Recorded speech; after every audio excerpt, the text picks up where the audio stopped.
We are finally getting a recording, and I'm excited about it. I'm excited to see you, although I know I can't actually see you, but to actually just like appear to you in a more authentic way. I'm also excited because it is not lost on me that, excuse me, I hope it doesn't seem like I'm trying to be a narcissist. But that the content of this module on work and economy and the content on our next module on health and medicine are pretty relevant. So I'm just going to do a brief overview. I've previously attempted to record this module and lost all of it. And so I don't have the energy to do it again in its full extent. But I'll make sure to put in lots of supplemental videos and things like that to help drive some points home. So without further ado, let's do a quick overview of what you can expect in the module and in the reading. All right, so for this module, we're going to start with a review of how our means of economic production have evolved, what has occurred in our social development to get us to this point. We're going to, of course, like we do in every single module, compare all three of those sociological perspectives and look at how they explain problems that are related to work. And then three, we're going to look at the difference between unemployment and underemployment. And then finally, and this is the area that I love the most, we're going to be looking at labor unions.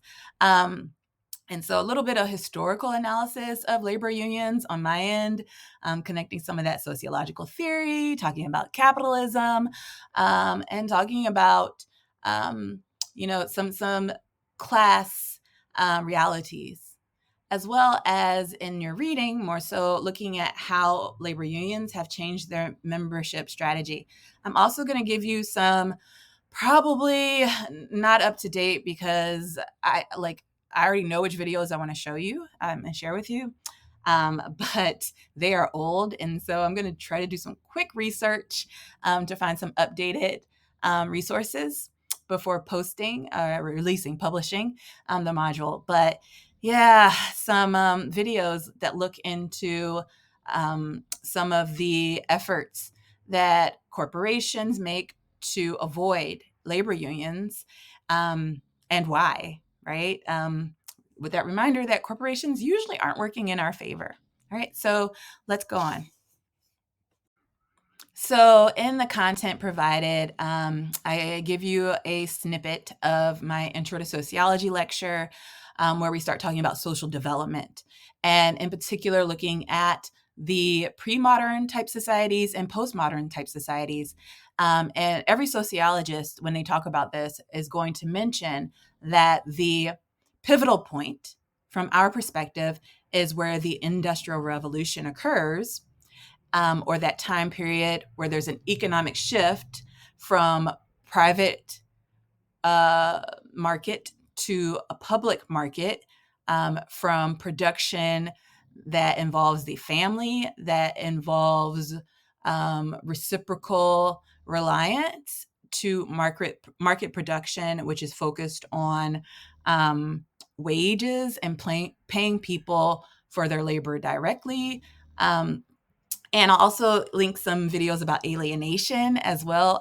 You can tell I get really excited about talking about this, as it's one theory from Marx that I really don't find any faults with, and don't have a lot of critique for, and most don't, that I think many of us will find relevant today, right?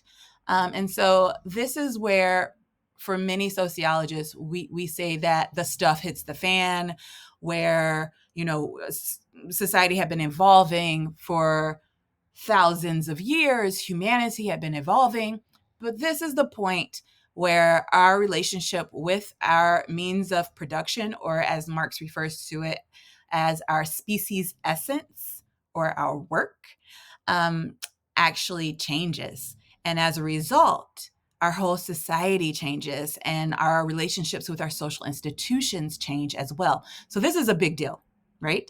And you can see that looking, fast forward to today, like literally in 2025, as I'm recording this, looking at these pending tariffs, the ones that are already in place, and how concerned we are in every facet of life, how every social institution interacts and is involved, right? And especially in a capitalist economy, the economy is king, right? Our economy directs everything around us. And so we can't separate our work and our economy from education, from religion, from our health and our medicine, from our families, and especially from our politics and government. And so I've mentioned it before, and I'm going to say it again. There's no way for us to say that we're not involved in politics and in government if we are involved in this economy. Okay. And by involved in this economy, I mean you're paying rent, or you're looking for housing, or you're looking for work, or you're in school, or you're trying to feed a family, right? And so this is a big module. We also look at the service revolution that comes following the Industrial Revolution. And so this is where we start to see a rise in providing services and information as well as a service. And that's kind of the economic shift that we've experienced most. Most of our occupations are shifted towards service and information. For example, my occupation is focused on both, right? And I'm pretty sure that most of your occupations are as well. We're not doing a whole lot of production, and we honestly don't have the infrastructure to do most of that production anymore. Some of that is because of the literal, physically human built infrastructure that is now gone or depleted. It's because a lot of that infrastructure is unhealthy, unsafe, and so we don't want it in our backyards anyway. There's actually in environmental sociology a really cool phrase called NIMBY, which is actually an acronym, not a phrase. That means not in my backyard, because we send a lot of it overseas because it's cheaper, right? And so, we have deindustrialized. We have disinvested intentionally in manufacturing and production capacities. And it's going to be really interesting to see how efforts to bring those things back after intentionally removing them from our own nation is going to work, because we are apparently operating in a free market. That's how it was. And so it seems like through some covert efforts, like we're actually moving away from that free market in some ways, especially if we're looking at those tariffs and things like that. So this is going to be a really interesting and anxiety-inducing and stressful time. But we're going to see a whole lot of sociology happening, and hopefully you're able to apply some of the things from this course as we're moving through this. So looking at just how work has changed overall, in the 2000s, we lost almost 6 million manufacturing jobs. And this has impacted us socially and economically. We saw as well at the same time these big changes happening with the housing bubble popping, right? And this is, just looking at that social construction of how finance works. It's amazing. If you really want to look at something that has been completely made up from the ground up, look at finance, and look at how those rules are made up as well. This is really an area for sociological inquiry. So I really encourage you to do that. We have started to see that there's a lot of momentum towards on-demand work, on gig work, and on sharing economy as well. So people are trying to find ways to work around capitalism and around, the typical employer-employee type of dichotomy. Some other things we've seen is just a difference in the demography of work. So women enter the workforce for the first time, and this is not actually true. I kind of don't love this narrative, and so I'll talk about that more in a moment. I don't want to make this slide go on for too long. So I mentioned that there was a changing demography of what work looked like. And that allegedly following World War II or during World War II, a record number of women entered the workforce for the first time. Now, there were some groups of women who had not previously been represented in the workforce. Can you guess who they were? For the most part, these were white upper class women in particular. And, it's probably pretty obvious that women of color had always been working, right? And in particular, women altogether had always been working. We've always been doing unpaid labor at least, or supporting paid labor efforts. But for the first time, women were called in to work, right? They were called in to be even defense workers during the war, with 1 in 3 women working as defense workers that were previously full-time homemakers. But of course, after the war, many women were forced back into the home to make space. Another changing demography here is just looking at labor force participation rates that have increased since the war altogether for women, Black women, white women, Hispanic women, and Latino women have all increased. We've also seen changes in the age.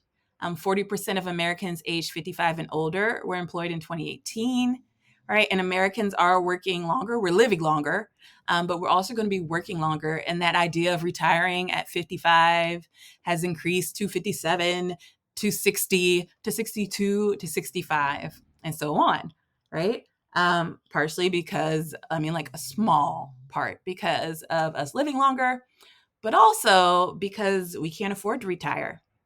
We don't have those same rights that the boomers had, right? We don't have workers' rights and unions and things like that to protect us. We don't have those sweet, sweet pensions, right? And seemingly we want to pay less and less into those things or hold our employers and corporations responsible for those things. Another reason is because we've outlawed some forms of discrimination, including age discrimination, right? And we've eliminated mandatory retirements for the most part, with one exception, that age discrimination doesn't count for children, thank God, right? And so I do want to point out that the lack of children in the workplace, while it is wonderful and I'm glad for it, it's not due to this respect for childhood, not initially, however. Just like women being pushed out of the workforce to make space for men, children were also pushed out of the workforce in order to make space for adults who needed to earn, especially adult men who needed to earn a family wage, right? And so one of the reasons why we have compulsory education that goes year round nearly, and that nowadays takes up the majority of a child's day-to-day life is to make space and to keep those kids out of the workforce. Another thing that we see is that immigration has affected the number and diversity of labor force participants, and that changes to immigration can also affect our economy and participation, that immigrants actually boost our economy, that they pay taxes, and that they contribute quite a bit in many different ways, despite being exploited at the same time. So migrant workers usually are not only being exploited and not receiving the same sorts of rights and privileges as native-born workers, but they also are still paying the costs and paying into our economy at the same time. All right, so looking at those perspectives, I'm going to keep this quick. For the functionalist perspectives, of course, like work provides a purpose and a function, a sense of belonging and direction. It gives us a sense of predictability for what our lifetimes are going to look like, right? Whatever our life experience is going to be. We look at work as being functional if we don't get too involved with work, right? And especially to the point where work becomes everything about one's identity. And so this is really interesting when you look at the social construction of how much of our time, our one resource that we can't just replenish, that nobody can just give us back, um, or can, fully compensate us for. How much of our time is dedicated to work. We prepare for work through our educations, and then we work for a great deal of our adult lives, if not all of them, all of it.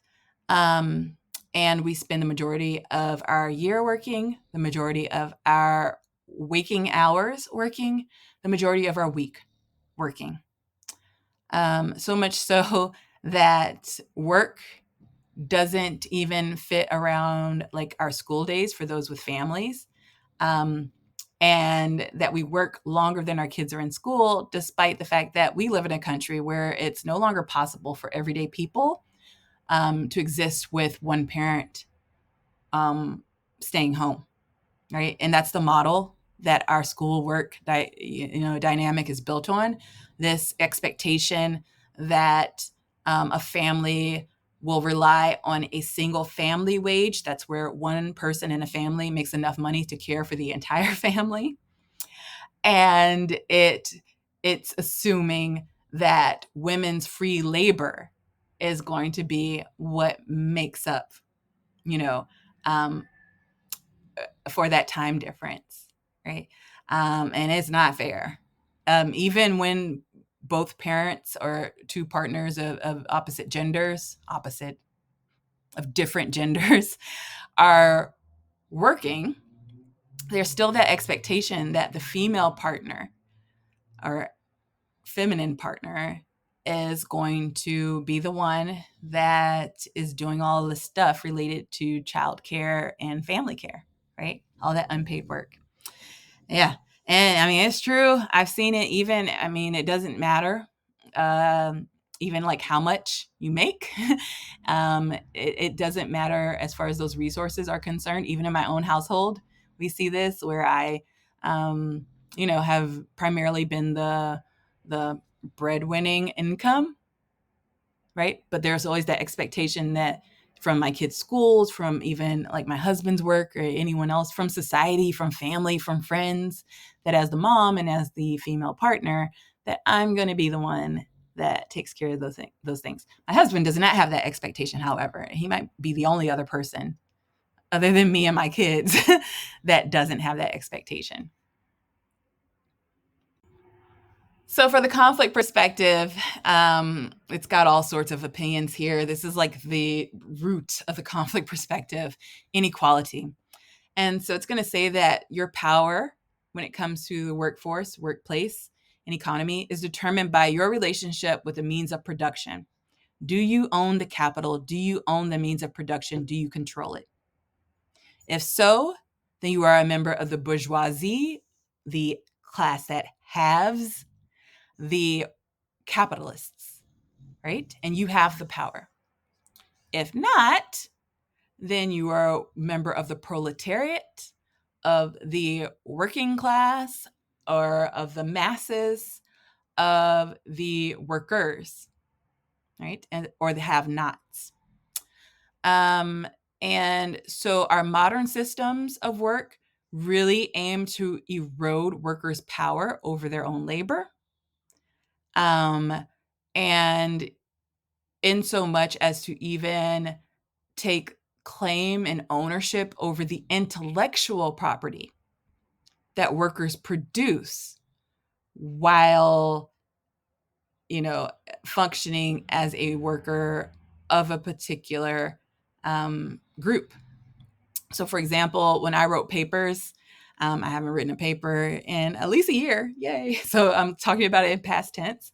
Um, a lot of that, the data I collected, all of that, it didn't get to go with me necessarily. I mean, it kind of does, but I still have to tie it to the institution that was housing me when I wrote it or when I produced it.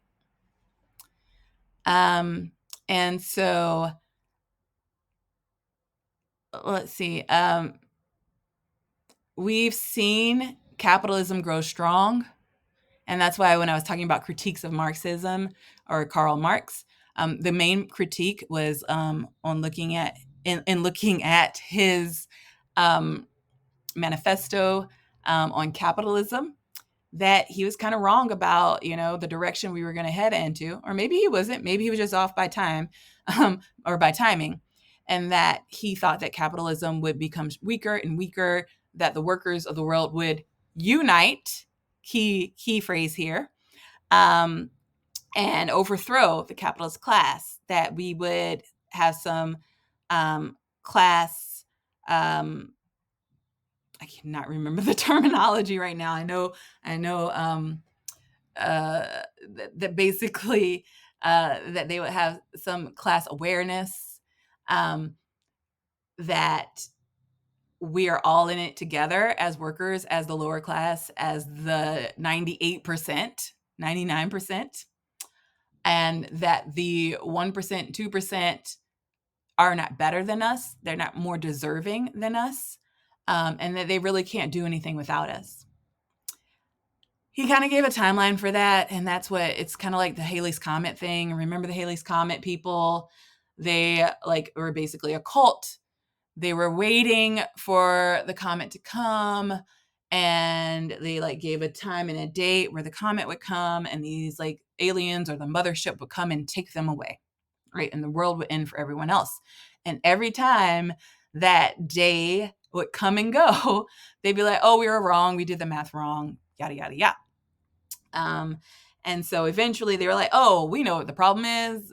We weren't supposed to be alive. We weren't dressed appropriately. So they all put on black sweatsuits and white Reebok classics and poisoned themselves, so that they could hitch a ride on the mothership on time this time. They just kept getting left behind because they weren't wearing the right outfit. Anyway, it's a really sad story. I don't mean to be facetious about it, but I mean to make a point, and that is that with Marxism, we're constantly saying this is going to be the time when communism is going to occur, right? And there are people who are predicting it now, the neo-Marxists, and I don't know. I don't know. Based on our divisions politically and socially, that we can unite, right? We can't even decide on uniting within unions to protect our own rights. We don't typically unite to protect ourselves. And I think a lot of it is a collective action failure. We don't trust one another, right?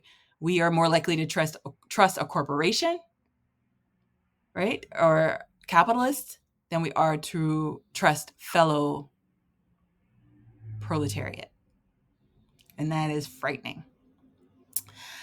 So yeah, within that, we also talk about the feminist perspective, where we look at the idea, and we already talked about a lot of this, but the ideas about what kind of work is appropriate for men and women, the pay that goes along with those occupations and roles, the assignment of different tasks, and how the work of women is devalued. And then especially focus, don't get me started again, on pregnancy and motherhood. And so finally, I want to talk about the interactionist perspective and how they focus on these micro level analyses of work. For example, what are the labels and meanings that we attach to someone's work or to somebody's major? What do we feel about them as individuals and people when they tell us what their major is, right? There's a reason why we ask that question. And for me, especially, I can give you an example. When I ask you what your major is, part of me just is I want to know. I'm interested. I want to know the composition. I want to know the stats for my classes, right? Who's taking this class and why? But I also want to know, like, and this would be really helpful if I had time to review it early enough in the semester to make changes. But I want to know what kind of topics you might be interested in, right? I want to know to what extent you might actually be interested in the course, like if you were a sociology major or political science or just any sort of social science or behavioral science major, versus to what extent you're just taking the course because it's a gen ed requirement, right? So we attach labels and meanings from our perspectives to what other people do. We use social constructs as a way of discriminating against one another when it comes to hiring, when it comes to understanding people's merit and qualifications or estimating those things. And we are seeing that some social constructs are being challenged now. Like I never thought I would see the day that diversity would be seen as a bad word. And that like mentioning that term in any way would like set one's radar off. I just never thought it would. I also, when I returned to the United States, I was a little thrown off because that acronym for like, regardless of how you spell it out, DEIA or DEI or IDEAA or any of that terminology in the UAE and in other parts of the world, they don't have phrases for that. And especially in the UAE, the concept doesn't exist, right? Nothing is going to be equitable there, right? And that's a huge problem, right? It's a human rights issue. But I digress. But like, I was just like, oh, what is this? This is a social construct. Like, like I know many people were here as it was developing. But when I got here, I was like, wait, there's like this thing in the US, like nobody had been talking about it. I didn't hear about any of it until I moved back. And I have friends, I've been on the internet, I watch news, I just never caught on. And maybe also part of it's because I am now in California where we hear it a lot more often. And our political environment has changed. But yeah, these kinds of social constructs can end up being a form of job discrimination. Just looking at, people's jobs getting cut because people assume that they were a DEI hire, right? Because they fall into that social construct regarding race or ethnicity or sex or gender, right? It's super interesting to look at how these things, regardless of whether somebody has done a good job or not, the assumption is if you're Black, or the assumption can be, I'm not going to say is, but it can be that if you were Black and in that role, or if you were a woman and in that role, that the reason why nature natured, right? The reason why Murphy's Law lawed was because of that identity. So interesting. And by interesting here, I mean messed up. Okay, I'm just going to be frank about that. All right, so I'm going to include a bit of information about some of the social problems as well that are discussed in the chapter, particularly looking at unemployment and underemployment and minimum wage and things like that, and then looking at unions. Y'all, it's a trying time. I've been seeing what the stock market's doing and everything. And,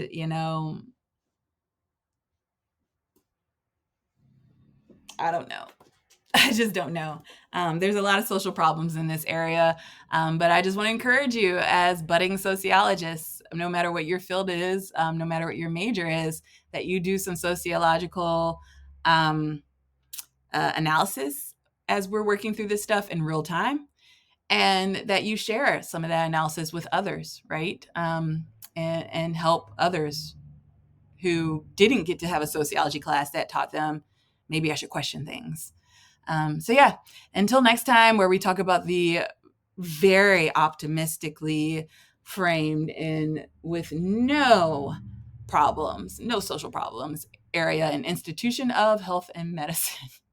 All right, so I'm signing off. Talk to you later. Bye.